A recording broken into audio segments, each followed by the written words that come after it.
मैंने प्रधानमंत्री मोदी से कहा कि अगर आपको पार्टी चलानी है, अगर आपको सरकार चलाना है, तो मुझे संविधान बचाना है और बहुजन समाज की आजादी बचानी है। उन्होंने कहा ये नहीं होगा और आपको नहीं करने दिया जाएगा। मैंने प्रधानमंत्री जी से कहा कि मैं सांसद पद छोड़ रही हूँ, बीजेपी को लात मार रही हूँ और संविधान को बचाने के लिए मैदान जंग का मैंने ऐलान कर दिया। 2024 का इंतजार उनको भी है और 2024 का इंतजार हमें भी है। वो 2024 में पुनः सरकार बना करके उस संविधान को बदलना चाहते हैं और हम संविधान को बचाने के लिए 2024 में बीजेपी को सत्ता से बाहर करना चाहते हैं। इसकी हम लोग तैयारी कर रहे हैं। This video is presented by ASM Super Speciality Hospital, Gulbarga. Knowledge Park, the Creative School, School for Quality and Innovative Education. CMM Group of Institutions. Admission are open for B.Ed and MSW. Bharat का संविधान जिंदाबाद, भारत का संविधान जिंदाबाद। आज ऐतिहासिक भीमा कोरेगांव विजय दिवस के अवसर पर मंच पर सम्मानित पूजनीय भंते जी, हमारे साथ में आए हमारे गुरु माननीय छेवरनाथ कन्नौजिया जी, सम्मानित मंच, इस कार्यक्रम में अपना अमूल्य समय निकाल कर यहाँ उपस्थित सभी हमारे पितातुल बुजुर्गों, माताओं, बहनों, भाइयों, आप सबका मैं हार्दिक स्वागत करती हूँ। सबको सादर जय भीम करती हूँ। मैं बहुत शुक्रगुजार हूँ माननीय सुरेश मौर्य जी भाई साहब जी का और उनके साथियों का, जो महीनों दिन से हर साल की भांति इन साल 20 जनवरी को आपने भीमा कोरेगांव उत्सव दिवस के अवसर पर ऐतिहासिक कार्यक्रम करने का कार्य किया है। इसके लिए मैं अपनी तरफ से मैं आपको साधुवाद देती हूँ। इस कार्यक्रम में जिन साथियों ने अपना अहम भूमिका निभाया है, मैं उन सभी साथियों को सादर जय भीम करती हूँ। साथियों, 1818 में 1 जनवरी 1818 को भीमा कोरेगांव का इतिहास आज विजय दिवस के रूप में हम सब मना रहे हैं। 1818 में हमारे भारत के बहुजन समाज के लोगों की दिशा, उनकी दशा, उनके साथ घोर अत्याचार, घोर अन्याय, घोर शोषण जो हुआ, उस समय हमारे भारत के बहुजन वीर महान सैनिकों ने अपने भारत के बहुजन समाज के साथ हो रहे अत्याचार, अन्याय को बर्दाश्त न करके भारत में बहुजन समाज को बचाने के लिए मैदान जंग का ऐलान 1818 में कर दिया। Peshwa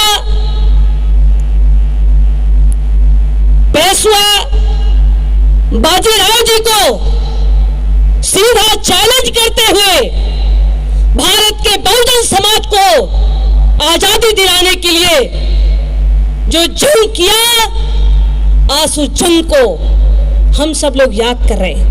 वियम hospital laboratory and diagnostics लाया है बसवा कल्याण में पहली बार थायराइड टेस्टिंग मशीन, जिसकी रिपोर्ट 24 घंटे के अंदर मिलेगी। वियम हॉस्पिटल नियर मेगू eye hospital, Basavakalyan. Hi tech function hall opposite hi tech city Gaur road, बसवा कल्याण।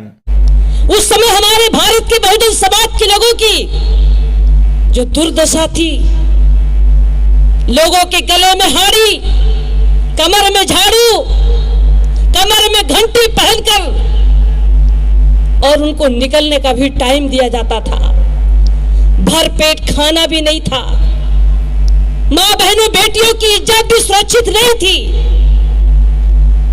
हमारे बहुजन समाज के लोग अपने को असुरक्षित महसूस करते थे। लेकिन वाह रे, हमारे भी भारत के वीर जवान, महार 500 महार भीम सैनिकों ने बहुजन समाज को आजादी दिलाने के लिए उन्होंने जंग किया और अपने को मरने और जीने की चिंता न करते हुए भारत के बहुजन समाज को आजादी दिलाने का काम किया। आज हम उनका विजय दिवस मना रहे हैं। साथियों, हमको याद करना होगा, आज हम सभी लोग विजय दिवस मनाने के लिए आए हैं। बाबा साहब डॉक्टर भीमराव अंबेडकर जी साल के 1 जनवरी को विजय स्तंभ दिवस पर भीमा कोरेगांव जाकर अपने 500 महार सैनिकों को सल्यूट करते थे और अपने भारत के बहुजनों को याद करते थे। आज बाबा साहब डॉक्टर भीमराव अंबेडकर जी जो भारत के संविधान में हमको आजादी दी है, हमारे भारत के बहुजन समाज के लिए जो अत्याचार, अन्याय, शोषण बाबा साहब डॉक्टर भीमराव अंबेडकर जी ने देखा है, जो सहा है, जो लड़ा है, अपने 5-5 बच्चों को न्यौछावर किया है, अपनी पत्नी को दवा के अभाव में, पैसे के अभाव में नहीं बचा सके, ऐसे बाबा साहब डॉक्टर भीमराव अंबेडकर जी, एक अकेले डॉक्टर अंबेडकर जी पूरे भारत के करोड़ों करोड़ों बहुजन समाज के लोगों को कार्यपालिका, न्यायपालिका, विधायिका में आपको भागीदारी देकर के आपको बराबरी का दर्जा देने का काम किए थे। बाबा साहब डॉक्टर भीमराव अंबेडकर जी भारत के संविधान में आर्थिक, सामाजिक, राजनीति में हम बहुजनों को बराबर का हक देने का काम किए थे। आज हमारा बाबा साहब अंबेडकर जी के बनाए गए भारत के संविधान और कानून खतरे में है। अभी हमारे मंच पर बहुत ही बुजुर्ग बोल रहे थे, मैं सुन रही थी। आप कह रहे हैं भारत के संविधान खतरे में नहीं है, लेकिन मैं सांसद रही हूं, लोकसभा में रही हूं, जहां पर कानून बनता है और बिगड़ता है। मैं कहती हूं कि हमारा भारत का संविधान में दिया गया कानून आज खतरे में है और बीजेपी आरएसएस की सरकार में हमारा संविधान खतरे में है, हमारी आजादी खतरे में है। जहां पर अभी आप बता रहे थे कि जमीन देने का कार्य हमारे महापुरुषों ने दिलाई थी, अब वो जमीन भी आपकी खतरे में है, कानून भी खतरे में है, आपका मकान भी खतरे में है, आपकी नौकरी भी खतरे में है, आपकी राजनीति भी खतरे में है, आपकी सुरक्षा भी खतरे में है, आपकी आजादी भी खतरे में है। आपको एहसास नहीं हो रहा है? हमारे भारत के बहुजन समाज के लोगों को एहसास नहीं हो रहा है? मैं 2014 में सांसद बन करके जब मैं लोकसभा में पहुंची, कुछ दिन तो मुझे लगा समझने में, और जब मैं समझ पाई कि बीजेपी आरएसएस की सरकार भारत के संविधान को बदलना चाहती है, आरक्षण को समाप्त करना चाहती है, बाबा साहब अंबेडकर जी तमाम विभाग बना करके बहुजन समाज के लोगों को आगे बढ़ाने के लिए जो नौकरी देने का काम किए थे, सारे विभाग को, सरकारी विभाग को प्राइवेट कर दिया गया, प्राइवेट सेक्टर में आरक्षण की व्यवस्था खत्म कर दी गई, और जो हमारे बहुजन समाज के लोगों को जमीन दी गई थी खेती करने के लिए, अब ये सरकार उस जमीन को भी वापस ले रही है। जो पट्टे की जमीन, सीलिंग की जमीन, ग्राम समाज की जमीन, सरकारी जमीन जो गरीबों में बांटा गया, मकान बनाने के लिए, खेती करने के लिए, खाने के लिए, गरीबों को आगे बढ़ाने के लिए जो हमारे महापुरुषों ने लड़ाई लड़ी, उनको व्यवस्था दी गई थी, उस जमीन को भी अब वापस सरकार ले रही है। हमारे लोगों को एहसास नहीं है। साथियों जागो। अभी आप लोगों ने सुना होगा कि सुप्रीम कोर्ट में कोरोना काल में सुप्रीम कोर्ट में पिछड़ी जाति के आरक्षण को फैसला सुनाया कि पिछड़ी जाति के आरक्षण का कोई मौलिक अधिकार नहीं है। यह सुप्रीम कोर्ट ने फैसला सुना दिया है। अभी निकाय चुनाव उत्तर प्रदेश में होने जा रहे थे। इस निकाय चुनाव में पिछड़ी जातियों के लिए आरक्षण पर निकाय चुनाव में रोक लगा दिया कोर्ट द्वारा। वहां भी रोक लग गया। पिछड़ी जाति और अनुसूचित जाति के लोग आरक्षण को बचाने के लिए आंदोलन कर रहे थे, लड़ाई लड़ रहे थे। आपस में लड़ाने के लिए पिछड़ी जातियों के लोगों को 17 जातियों को अनुसूचित जाति में शामिल कर दिया और 17 जाति को शामिल करके अनुसूचित जाति का आरक्षण का कोटा नहीं बढ़ाया। साथियों, बहुत बारीकी से हमारे अधिकार को समाप्त कर रहे हैं, हमारे आजादी को खत्म कर रहे हैं। हमारे लोगों को एहसास नहीं है। ये भी कानून लाने जा रहे हैं कि जो कक्षा 5 पास होगा वो वोट दे सकता है, जो कक्षा 5 पास नहीं होगा वो वोट नहीं दे सकता। ये उस समय भी ये लागू करना चाहते थे जब भारत में अटल बिहारी वाजपेयी जी की सरकार थी। उस समय कांशीराम साहब जी को जब ये पता चला कि जो बाबा साहब अम्बेडकर जी ने वोट का अधिकार हमारी बहुजन समाज के लोगों को दिया था, उस वोट के अधिकार को यह समाप्त करना चाहते हैं। उस समय बहुत गोपनीय ढंग से माननीय कांशीराम साहब जी सांसदों से, अपने लोगों से मिल करके और एक वोट से अटल बिहारी वाजपेयी जी की सरकार गिराने का काम माननीय कांशीराम साहब जी ने किया था। आज कांशीराम साहब जी हमारे बीच में नहीं है। जब कांशीराम साहब जी देश में बहुजन समाज के लोगों को एकजुट कर रहे थे, उस समय आरएसएस के लोग हिल जाते थे। लेकिन आज कांशीराम साहब जी के न रहने के बाद हमारा बहुजन समाज के लोग तमाम संगठन बना करके अलग अलग तरीके से काम कर रहे हैं। अगर ये हमारा बहुजन समाज माननीय कांशीराम साहब जी की विचारधारा को, बाबा साहब डॉक्टर भीमराव अंबेडकर जी की विचारधारा को अगर एक करने का काम नहीं किए, उनके बताए रास्ते पर नहीं चले, तो 2024 के बाद हमारा भारत का संविधान में दिया गया कानून नहीं बचेगा। इसको लेकर के मैंने आवाज को उठाया जब मैं 2014 में सांसद बनी। और सांसद बनने के बाद जब मैंने पता किया और आरएसएस की बैठक हो रही थी, उस बैठक में मोहन भागवत ने कहा था कि भारत का संविधान आरक्षण को हम ऐसा समाप्त करेंगे कि रहना न रहना बराबर होगा। साथियों, उसी समय मैंने लोकसभा में मैंने आवाज को उठाया, मैंने भारत का संविधान निकाला। हमारे लोग तमाम सांसद हैं, लेकिन किसी के पास भारत का संविधान जो ओरिजिनल संविधान है, जो संविधान रखा गया है लोकसभा के अंदर, वो संविधान को देखा भी नहीं है। ना लोगों के पास संविधान है। बाहर तो बिक रही है संविधान, वो तो आप लोगों के पास है, लेकिन अंदर जो संविधान है वो संविधान मैंने लोकसभा में प्रधानमंत्री जी के और लोकसभा अध्यक्ष जी के परमिशन से मैंने लोकसभा से संविधान निकाला और मैंने संविधान के विशेषज्ञ को बुला करके मैंने वार्ता किया और राष्ट्रपति जी के पास में जाकर के और मैंने राष्ट्रपति से उस समय कहा था, क्या राष्ट्रपति जी, अगर राष्ट्रपति पद से आपको इस्तीफा देना पड़े तो दे दीजिएगा, लेकिन संविधान के खिलाफ अगर आती है कोई बिल तो उस पर आपको पुरजोर संविधान के पक्ष में आपको समर्थन करना होगा।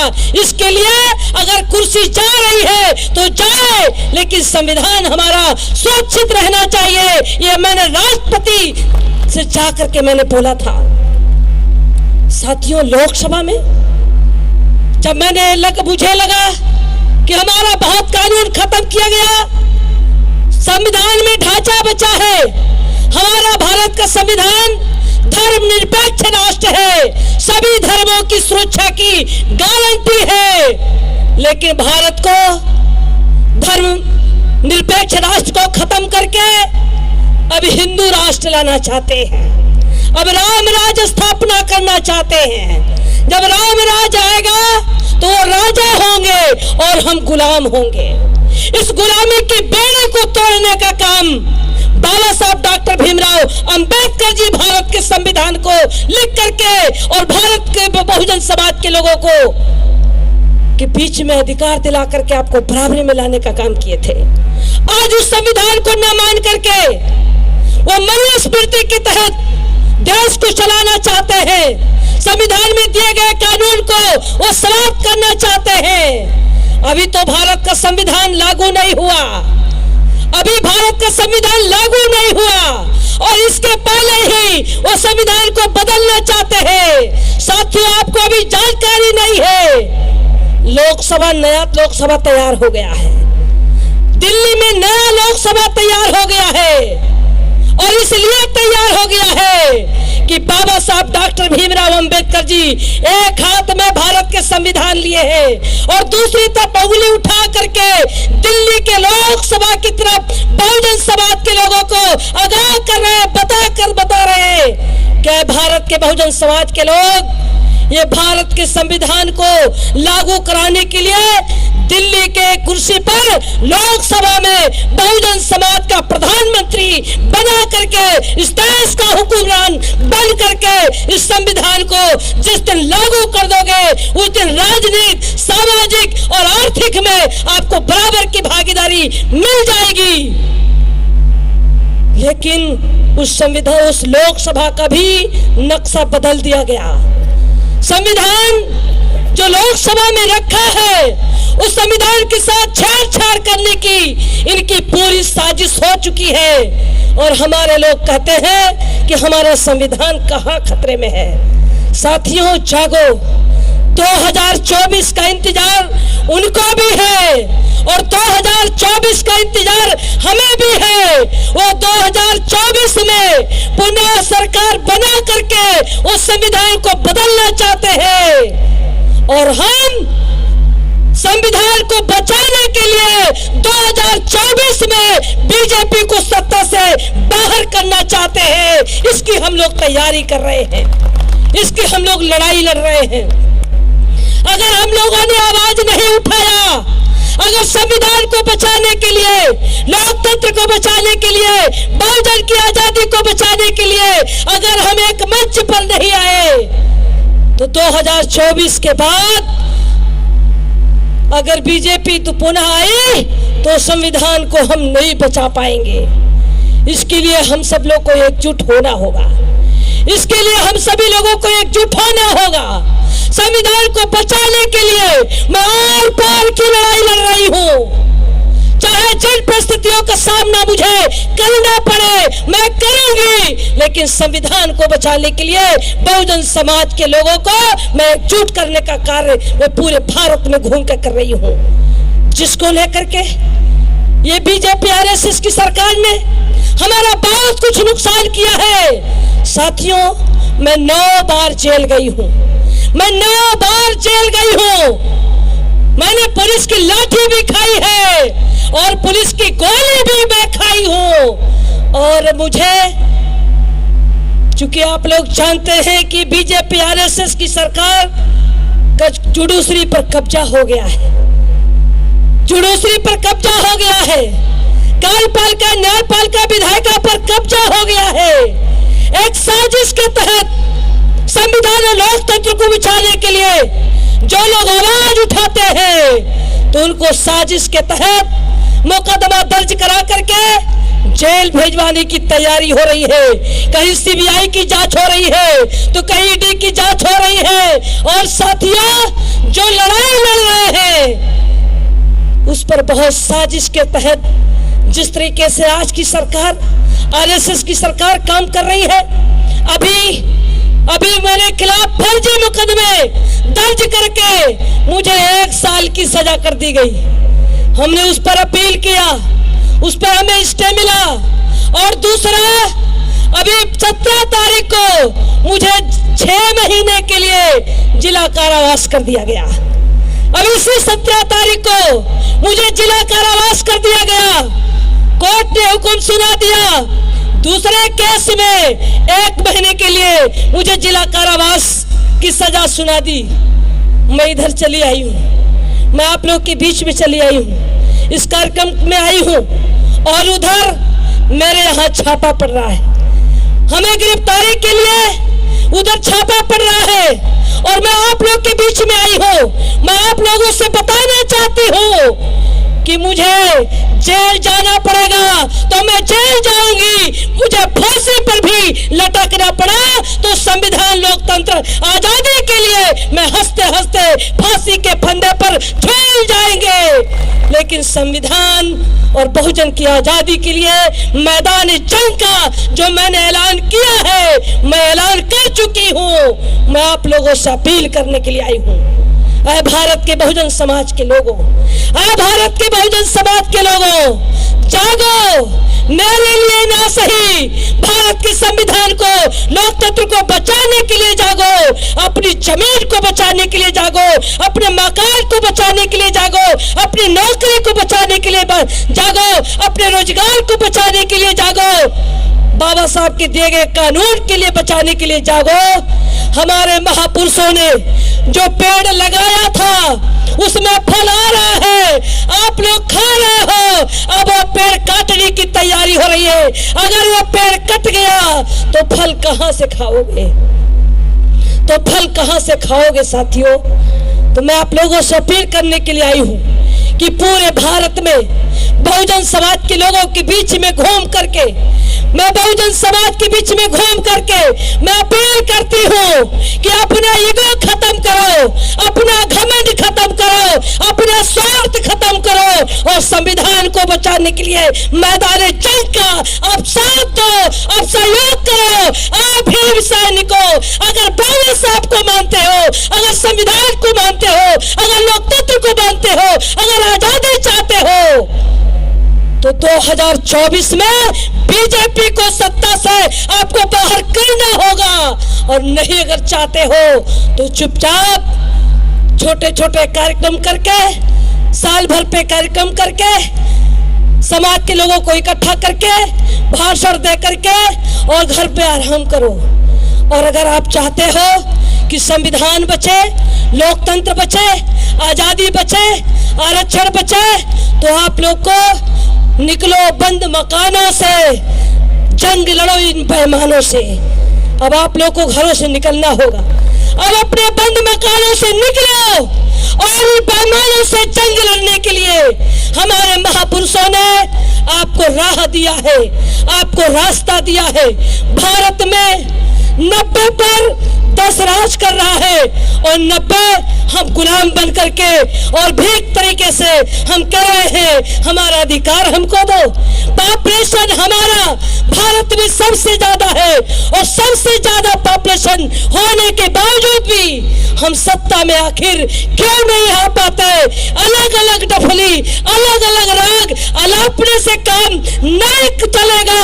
अगर आप सामाजिक संगठन बना करके काम कर रहे हो तो संविधान को बचाने के लिए, बहुजन की आजादी के बचाने के लिए आप सब लोग एकजुट हो जाओ, एकजुट हो जाओ, वरना वो दिन दूर नहीं है, वो दिन दूर नहीं है साथियों। इसलिए मैं आप लोगों के बीच में आपसे अपील करने के लिए आई हूं कि अब हमारे सब पास समय नहीं है, अब हमारे पास समय नहीं है। मात्र 1 साल का समय बचा है और 1 साल के अंदर अगर हम 90% बहुजन समाज को अगर हम जगाने का काम नहीं करेंगे, लोग ईवीएम का दोष देते हैं, लोग ईवीएम का दोष देते हैं। मैं कहती हूँ कि ईवीएम का दोष नहीं है, बल्कि हमारा बहुजन समाज, जो हमारा वोटर है, जो हमारा सपोर्टर है, उनके बीच में वो जाने का काम नहीं करते।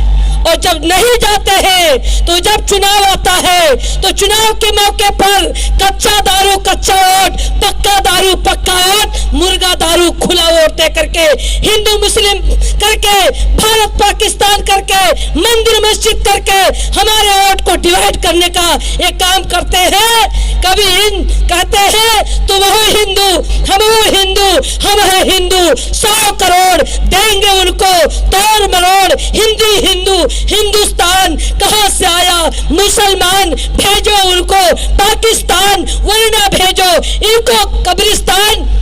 हमारे लोग नहीं समझ पाते हैं तो कहते हैं जय श्री राम। हमारे लोग नहीं समझ पाते हैं। साथियों, ये हमारे जब भी चुनाव आता है तो चुनाव के समय पिछड़ी जाति के लोगों को, अनुसूचित जाति के लोगों को, लिंगायत समाज के लोगों को हिंदू बनाने का काम करते हैं, धर्म से जोड़ने का काम करते हैं, मंदिर से जोड़ने का काम करते हैं। और जब चुनाव खत्म हो जाता है, जब चुनाव खत्म हो जाता है तो चुनाव के बाद जब आरक्षण की बात आती है, जब नौकरी की बात आती है, जब आजादी की बात आती है, जब सुरक्षा की बात आती है, जब न्याय की बात आती है, तब वो कहां चले जाते हैं? तब वो आखिर कहां चले जाते हैं? साथियों, जागो। ये हमारा बहुसंख्यक समाज जो 100 में 90 भाग हमारा है, 100 में 90 भाग हमारा है, और 90 भाग पर आज वो हुक्मरान बने हैं। मानवर कांशीराम साहब कहते थे, जाओ दीवारों पर लिख दो कि हम इस देश के हुक्मरान थे, हम इस देश का हुक्मरान फिर बनेंगे। इसकी तैयारी मानवर कांशीराम साहब किया करते थे, इसकी तैयारी कांशीराम साहब जी किया करते थे। अब कांशीराम साहब हमारे बीच में नहीं है। अब कांशीराम साहब से जो जुड़े हुए लोग, जो मिशन के लोग हैं, जो विचारधारा के लोग हैं, जो बाबा साहब से जुड़े लोग हैं, जो बाबा साहब के विचारधारा से जुड़े हुए लोग हैं, जो साहू जी महाराज जी के विचारधारा से जुड़े हुए लोग हैं, जो महात्मा ज्योतिबा फूले जी की विचारधारा से जुड़े हुए लोग हैं, उन सभी लोगों को एकजुट होकर के आज जिस तरीके से आज हम भीमा कोरेगांव विजय दिवस के रूप में हम उत्साह के साथ सीना तान करके हम लोग मना रहे हैं, विजय दिवस मना रहे हैं। इसी उत्साह के साथ आज मात्र 1 साल का समय बचा है। 1 साल में हमारा भारत का बहुजन समाज कर्नाटक प्रदेश में जिला गली गलियारे में घूम करके बीजेपी के खिलाफ, आरएसएस के खिलाफ विकल्प के रूप में आप लोग तैयार होइए। सबको तैयार करके बीजेपी को सत्ता से 2024 में बाहर करना होगा और देश में संविधान को बचाने के लिए, संविधान के सम्मान के लिए जो विकल्प में आएगा, हम सब उसके साथ खड़े होंगे। ये मैं आप लोगों से निवेदन करने के लिए आई हूँ, बताने के लिए आई हूँ। इसके लिए बहुत बड़ी तैयारी हम लोगों की हो रही है। भारत के सभी प्रदेशों में, चाहे छत्तीसगढ़ हो, मध्य प्रदेश हो, पंजाब हो, बिहार हो, झारखंड हो, उत्तर प्रदेश हो, कर्नाटक हो, तेलंगाना हो, तमिलनाडु प्रदेश हो, सारे पूरे भारत में हम लोग बहुजन समाज को इकट्ठा करने का कार्य हम लोग कर रहे हैं। संविधान आरक्षण बचाओ बहुजन समाज महासंघ हम लोगों ने बनाया है और उस महासंघ के बैनर तले दिल्ली में, भारत के राजधानी दिल्ली में 26 नवंबर 2023 को भारत के संविधान दिवस पर 10 लाख लोगों को, पूरे भारत के बहुजन समाज को एक मंच पर ला करके और उसी दिन संविधान को बचाने के लिए 26 नवंबर 2023 को बीजेपी के विरोध में, बीजेपी के विकल्प में वही से ऐलान किया जाएगा। इसकी तैयारी हम लोग कर रहे हैं। आप लोगों से अपील करेंगे कि संविधान को बचाने के लिए, लोकतंत्र को बचाने के लिए आप सभी लोग अभी से कमर कस करके आज विजय दिवस पर हम संकल्प लेकर के जाएं, हम शपथ लेकर के जाएं कि 2024 में बीजेपी को सत्ता से बाहर करने के लिए सामाजिक संगठन के लोग एकजुट होकर के हम काम करेंगे। इन्हीं शब्दों के साथ मैं एक शेर के माध्यम से अपनी बारी को विराम देना चाहती हूँ कि तन बिक रहा है, वतन बिक रहा है, तन बिक रहा है, वतन बिक रहा है। ऐ बहुजन समाज के लोग, बुरा न मानो तो खोल कर कह दो, हम लोग संगठन बना करके एक मंच पर नहीं आते, एक नहीं होते, इसलिए हमारे आपके तन का कफन बिक रहा है, इसलिए हमारे आपका तन का कफन बिक रहा है। साथियों, मैं तो आप संविधान को बचाने के लिए, बहुजन को बचाने के लिए मैंने अपना घर को भी छोड़ा है, अपने माँ बाप को भी छोड़ा है, मैंने अपना घर परिवार को त्याग कर मेरे शरीर पर जो आप लिबास देख रहे हैं, आप लोग सोचते होंगे ये कौन सी सादगी आ गई। मैं आप लोग को बताना चाहती हूँ कि मैं बचपन से मैं तथागत गौतम बुद्ध जी के अनुयायी हूँ। मैंने बुद्ध विहार बनवाया है, मैंने बुद्ध विहार बनवाया है, मैं बुद्ध विहार में रहती हूँ। मैं हमारे गुरु अछाबनाथ करूजिया जी ने अपने 150 करोड़ रुपए की जमीन आपने दिया है, उस जमीन पर मैंने 40 लाख रुपए की लागत से मैंने बुद्ध विहार अंबेडकर विहार मैंने बनाया है। मैं अंबेडकर विहार में रह करके, बुद्ध विहार में रह करके पूरे भारत में घूम करके मैं बहुजन समाज के लोगों को मैं जगाने का काम करती हूँ। साथियों, मैंने सांसद पद छोड़ा है, मैंने घर भी छोड़ा है, मैंने अपना परिवार भी छोड़ा है, मैंने बीजेपी जैसे पार्टी को मैंने लात मारा है, मैंने सांसद पद छोड़ा है। जो लोग सांसद विधायक बन करके बनने के लिए लोग तन में चाटते हैं, लेकिन जब मुझे लगा संविधान खतरे में है तो संविधान को बचाने के लिए बीजेपी के वोट से, बीजेपी के नोट से मैं सांसद बन करके जब लोकसभा में गई और जब मैंने संविधान को बचाने के लिए आवाज उठाया तो बीजेपी के लोगों ने कहा कि हमने आपको वोट दिया है, हमने आपको नोट दिया है, हमने आपको अपने संबल से सांसद बनाया है, अब पार्टी के खिलाफ जा रही है। प्रधानमंत्री जी का फोन आया, प्रधानमंत्री जी ने कहा कि ये नहीं चलेगा, अब सरकार में है, सरकार भाजपा की है, अब भाजपा की सांसद है और आप विरोध कर रही है। मैंने कहा प्रधानमंत्री जी ने कहा सावित्रीबाई फुले, जिस तरीके से तुम विरोध कर रही हो, सदन में, सदन के बाहर आंदोलन कर रही हो, तुमको पता होने चाहिए कि सरकार के विरोध में, सरकार के खिलाफ बोल रही हो। हमें सरकार चलाना है, हमें पार्टी चलानी है। मैंने प्रधानमंत्री मोदी से कहा कि अगर आपको पार्टी चलानी है, अगर आपको सरकार चलाना है तो मुझे संविधान बचाना है और बहुजन समाज की आजादी बचानी है।